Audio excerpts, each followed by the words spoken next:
tulichagua serikali ya Kenya Kwanza. Siku ile rais alichukua Biblia, alisema he has been prayed into government.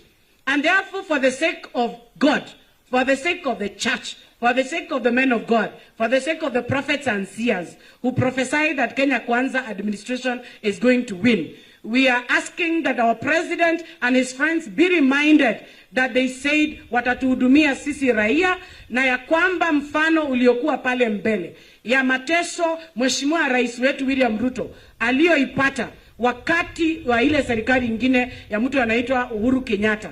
He sweared on a TV interview, being interviewed by Joe Ageo, that hatawahi tesa naibu wake wa rais Rigathi Gachagua.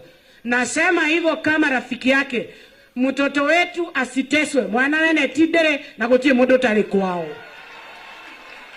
Nasema hivyo kwa sababu tukisema Rigathi ni wetu tunaitwa wakabila. Hakuna mtu ana kwao, hata Yesu kwao inajulikana ni wapi, si ni ukweli? Babake na mamake inajulikana. Kwa hivyo mimi nasema hivyo, vile vile wakati ndugu yangu Kionjori alipofutwa, niliposimama na yeye, hata saa hii, Rigathi awe mzuri, awe mbaya, he is our man at the top. Ana kuna watu wanatuzia uoga hii town. Ati sijui William Ruto alikuwa ameingia mlima amejitafutia kura. Ni sawa, nyoki yake yuanera alikuja akaomba kura. Lakini kufunga hii deal ilihitaji mmoja wetu akue pale. Bona hakutafuta Wetangula ama Musalia. Alitafuta mmoja wetu. Na kwa hivyo ule ako pale, awe ni favorite or is not favorite, Ketu Warugoro, my supporters na watu wa kusimamia maneno iliyowekwa ahadi mbele ya Mwenyezi Mungu, mbele ya kanisa na raia, we are fully behind Rigathi Gachagua, na tusiuziwe uoga na mtu yote.